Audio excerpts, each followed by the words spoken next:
mungkin apa namanya?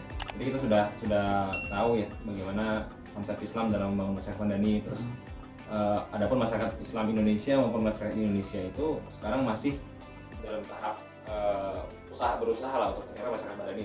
Insya Allah. Ya. Terus ini mungkin terakhir itu bisa secara lebih spesifik bicara masalah tantangannya. Jadi kan ada konsep Islam yang masalah pendidikan dan ekonomi tadi, lalu kita tahu juga masyarakat Indonesia ini belum sampai ke tingkat madani gitu. Nah, kira-kira untuk sampai ke tingkat madani itu, kira-kira apa aja sih tantangan-tantangan yang harus kita hadapi, dan mungkin sekaligus bagaimana sih cara kita menghadapinya gitu sebagai masyarakat Islam gitu di Indonesia khususnya. Iya. Sebenarnya Indonesia ini kan sangat plural. Artinya dari berbagai macam etnis kan, kemudian agama juga banyak. Itu salah satu tantangan sekaligus apa? Berkah. Tantangan sekaligus berkah. Bagaimana kita berpikir cerdas. Jangan sampai semua itu dilawan dengan urat keras, urat yang tegar atau gitu. Jadi berpikir itu tenang, gitu kan. Nah, bagaimana kita bisa menyatukan semua ini? Itu satu yang menjadi tantangan, itu adalah pluralisme yang ada di Indonesia. Kedua adalah masalah egosentris. Itu masih sangat kencang kayak gitu kan. Kalau dulu itu di Arab itu terkenal dengan namanya Hatmiyatul Jahiliyah. Jadi seperti itu. Jadi kalau antum bisa baca di kitab Manhaj Al-Khawf itu atau Munir Qutban itu kan, salah satu yang dibahas itu adalah Hatmiyatul Jahiliyah. Itu memang bagus, tapi ya bisa juga berbahaya kayak gitu. Jadi ya itu bagaimana egosentris itu di antara sesama ini tuh sedikit dihilangkan lah, seperti itu. Sama gerakan Islam. Iya, itu terutama ya. Oh ya, kita berarti bicara tentang itu. Iya, nah, seperti itu kan. Nah, itu termasuk pluralisme dalam artian kadang kita masalah punut aja mungkin masih lah kayak gitu. Tapi alhamdulillah kalau sekarang sudah mulai lah kayak gitu. Walaupun masih ada lah kayak gitu kan. Kalau di sini alhamdulillah seperti hal yang seperti itu sudah hilang, sudah lewat kayak gitu ya. Tapi di Indonesia masih ada kayak gitu. Nah, itu dia pertama itu pasal pluralisme dalam perbedaan agama, perbedaan pemikiran agama, pola pikir. Terus kedua adalah masalah egosentris. Terus yang ketiga ini yang memang perlu sekali untuk bukan dihilangkan tapi diperbaiki lagi. Itu masalah kepemimpinan. Kayak gitu kan. Jadi tetap yang namanya maksud Anda bukan hanya pemimpin di paling tinggi kayak gitu kan, tapi dari setiap LSM kayak gitu kan, atau sosial masyarakat atau di mana dan sebagainya, itu harus mempunyai keteladanan yang baik kayak gitu kan. Bagaimana kita membawa gerbong yang banyak ya, dari mulai Persis, kemudian Muhammadiyah, NU dan sebagainya, tapi kalau kita sebagai seorang pemimpin juga tidak bisa memberikan keteladanan yang baik.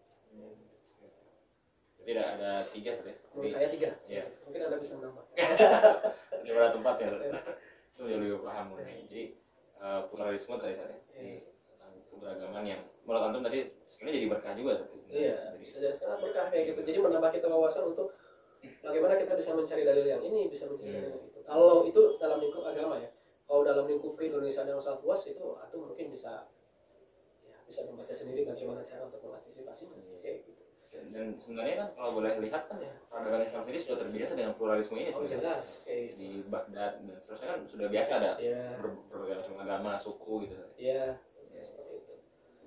Itu tetap jadi tantangan tapi sekaligus jadi berkah juga. Lalu tadi berikutnya masalah jahiliyah, egosentris, dan terakhir masalah kepemimpinan. Iya, leadership.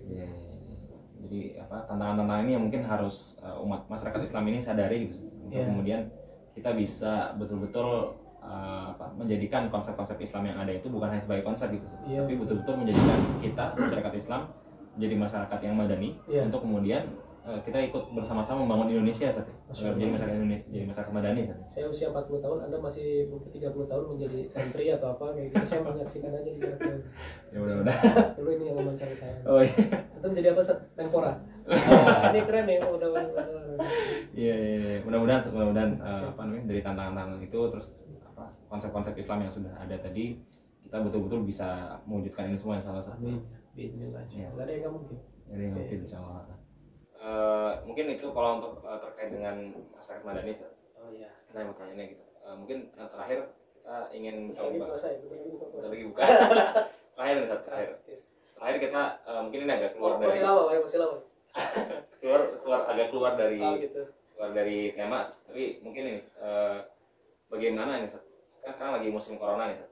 Oh iya. Nah, ini kita keluar dari tema nih. Iya. Ini, nah sebenarnya kita sebagai umat Islam ini sebenarnya gimana sih cara kita menghadapi corona ini gitu? Jadi agar tepat sasaran lah gitu kita menanggapinya gitu. Antum gimana? Saya tanya dulu antum Bapak, nanti saya akan banyak belajar dari antum. Ya kalau saya sendiri mungkin yang paling pertama saya terus menaati pemerintah lah, pemerintah setempat gitu ya. Jadi baik di Indonesia pun di Mesir, saya selalu update gitu. Jadi kalau ada informasi dari mereka, pasti saya percaya sepenuhnya lah gitu. Jadi kalau mereka minta diem di rumah gitu. Jadi jangan terlalu kemana-mana gitu lah. Gitu sih. Ya terus ya mungkin untuk kalau spesifik masalah corona sih, saya masih sebatas itu aja, belum terlalu ini gitu. Mungkin antum ada. Mantap sekali antum. Saya juga sama dengan antum.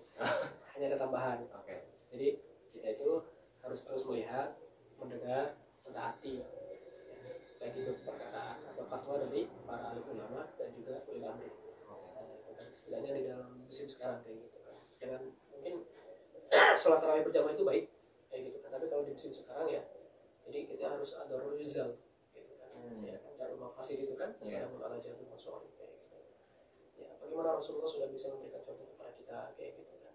Dalam sebuah hadis ya kan, kalau seandainya ada sebuah to'on terjadi di sebuah tempat ya, kita tidak boleh memasukinya dan jangan sampai kita keluar dari tempat tersebut. Artinya betul-betul itu harus kita taati kayak gitu. Itu kan tidak ada di dalam fatwa ulil amri. Itu kan ada dari ulama kayak gitu, keluar bahasanya dalam arti seperti itu. Tapi memang Rasulullah kan dia kan dalam segala hal. Dia sebagai ulil amri, dia sebagai ulama, sebagai kayak gitu. Artinya di situ ya seperti itu, artinya kita taat terhadap dua orang tersebut, dua lembaga tersebut kayak gitu kan. Selama kita masih taat insyaallah kayak gitu. Bukan berarti kita istilahnya kamu kenapa takut sama corona? Kenapa harusnya kamu lebih takut kepada Allah kayak gitu. Kayak gitu kan. Ya, artinya kan di situ corona ini ibarat apa? Alasan ya gitu kan. Jadi kita al-firar min al-asad khairun min matraibuha gitu. Iya gitu. Jadi mungkin sebagai umat Islam dan sebagai dicontohkan juga oleh para ulama kita mungkin untuk menaati umaro ya, pemimpin kita dan juga ulama saya. Jadi kalau ulama bilang jangan tarawih gitu. Jadi jangan sampai kita punya pandangan sendiri, udahlah jangan takutnya sama Allah, jangan sama corona gitu. Itu sebenarnya pandangannya keliru Ustaz ya. Tapi kita betul-betul terus mendengarkan ulama ngomong apa di daerah kita, terus kita langsung kita taati gitu. Iya. Tapi memang di daerah saya di Pangandaran ya, jujur di Pangandaran nggak ada yang terkena corona itu. Pangandaran ini sholat Jumat masih, sholat tarawih masih. Gitu. Jadi ini yang menyaksikan orang Pangandaran itu ya alhamdulillah, dalam artian nggak ada. Memang mereka tuh alhamdulillah lah, dalam artian nggak ada yang terkena satupun kayak gitu kan. Sampai sekarang sholat berjamaah orang tua saya juga masih ke masjid, sholat tarawih masih kayak gitu. Gitu. Ini 2 minggu yang lalu ya. Kalau seandainya ada perubahan mohon diupdate. Iya, tapi mungkin hal mendengarkan ulama setempat lah. Ya, betul. Kalau ulama bilang masih bisa, ya berarti insya Allah masih bisa gitu ya. Dan ya mungkin ini satu pelajaran juga bagi kita semua, khususnya mungkin umat Islam di Indonesia gitu ya. Baik pemudanya maupun religius lainnya untuk bisa terus menaati kedua orang ini lah gitu. Kan biasanya pemuda yang banyak PR-nya itu, jadi suka pingin inisiatif dan seterusnya kan, tapi salah sasaran gitu jadinya gitu, karena tadi tidak menaati pemerintah ataupun ulama gitu. Memang sebenarnya pemuda ini kan salah satu elemen yang sangat penting ya, dalam artian sebuah bangsa bisa maju itu ya kalau seandainya pemudanya ini kompetitif. Mungkin salah satu itu pemuda mungkin sifatnya ya seperti itu, syabab ini. Tapi ya kalau mungkin pemuda seperti kita bebas tapi bertanggung jawab. Artinya ya harus tetap, walaupun kita punya cara berpikir yang demokrasi, yang pengen maju dan sebagainya, kreatif, tapi ya jangan sampai kita juga mencelakakan orang lain. Ya baik, mungkin itu saja pertanyaan Sat. Jadi mungkin sebenarnya kalau bisa disimpulkan gitu, berarti peradaban madani itu adalah peradaban yang bebas tapi bertanggung jawab kan ya. Jadi itu kayak kalimat yang cukup mewakili semuanya Sat. Insyaallah. Ya. Bebas tapi bertanggung jawab. Mungkin terakhir ada penutupan dari Antum Sat. Jadi ada mungkin nasihat bagi kita semua untuk bisa tadi terkait dengan menuju masyarakat madani itu gitu, untuk masyarakat Indonesia lah. Ya sebenarnya kan intinya di dalam Al-Quran juga sudah disampaikan oleh Allah Subhanahu Wa Taala kan, kita ini adalah kuntum khairu ummah, ya kan, sebaik-baiknya gitu.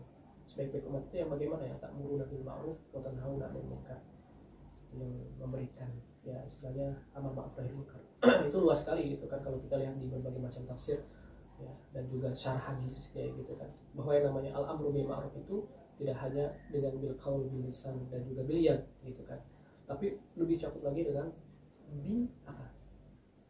bil uswah, keteladanan yang baik, contoh yang baik kayak gitu kan. Itu adalah sebuah al-amr al-ma'ruf gitu kan, dan juga nahi anil munkar. Bagaimana seorang bapak bisa memberikan contoh terhadap anaknya kayak gitu kan, bagaimana seorang kepala negara bisa memberikan contoh terhadap apa menterinya, rakyatnya kayak gitu kan.